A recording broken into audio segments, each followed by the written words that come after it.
Servus Leute, ich bin's, der Läusel. Und ich bin der Papa. Wir sind heute bei meiner Heimat am Chiemsee. Da bin ich ja schon als Kaulquappen umeinander geschwommen, gell? Ja, aber zeig mir doch mal, wo du genau gewohnt hast. Ich hab am Schloss gewohnt, hier am Chiemsee, aber da sind wir nicht ausgestiegen, weil es halt schon zugegangen ist. Da hat der Papa gesagt, na, das machen wir nicht. Ja, das habe ich gesagt, das machen wir nicht. Knickert, wer der Papa ist, gell? Und dann zu Leid. Und jetzt sind wir auf der Fraueninsel am Kloster. Ja, da wollte ich nicht hin. Warum denn nicht? Ich mag doch nicht ins Kloster, um Gottes Willen. Nein. Aber hier ist es doch auch Da ist ganz mein schön. Schloss und ich muss ins Kloster, als Bub. Ja, aber wo hast du auf der Herreninsel ein Schloss? Ja, freilich, das ist mein Schloss. Ich dachte, das gehört dem Kini. Ja, aber wer ist denn der Nachfolger vom Kini? Das bin ich. Was? Du bist der Nachfolger vom Kini? Ja, was meinst denn du? Ich bin mir da nicht so sicher. Ja, freilich. Also du bist der Nachfolger vom Kini. Ja, freilich. Außerdem sitzen wir jetzt in einem Biergarten. Warum bezweifelst du denn das?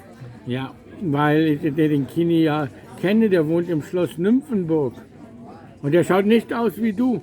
Das ist ja nicht der richtige Kini, du bist ja blöd. Also überhaupt keine Ahnung haben von Geschichte oder irgendwas, was. Also eindeutig, ich bin der Nachfahre vom Kini. Ich habe im Schloss gewohnt, als Kaulquappen und kleiner Frosch war ich da schon unterwegs. Na gut, wenn Ja. du das sagst. Ja, freilich. So, und jetzt hoffe ich mal, dass ich im Biergarten was Gescheites zum Essen kriege und ein Maß. Eine Maß, Ja, freilich. eine alkoholfreie. Nein, ich mag ein Bier, ein gescheites Bier, alkoholfrei, das kostet sonst wie stecken. Ein Radler. Ein Radler, ich mag ein Maß mag ich und ein Schweinsbraten und Knädel. Ein Schweinsbraten im Knädel. Ja, mein Pflaster bin ich auch los, wie jetzt sieht's. Kein Ja. Pflaster nicht mehr. Also anscheinend hat das gewirkt, gell? Ja, das glaube ich auch. Ja. Also dann schauen wir mal, druckt's mir einen Dammer, dass ich was kriege und ich zeige euch noch ein bisschen mehr vom Chiemsee nachher. Genau, das machen wir. Ja, bis nachher. Servus. Servus.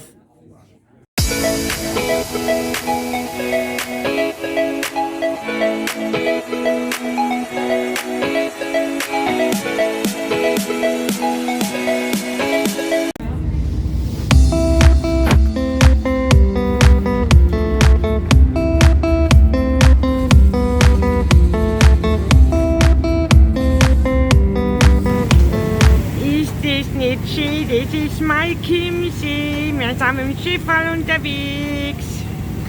Ah, da bin ich daheim.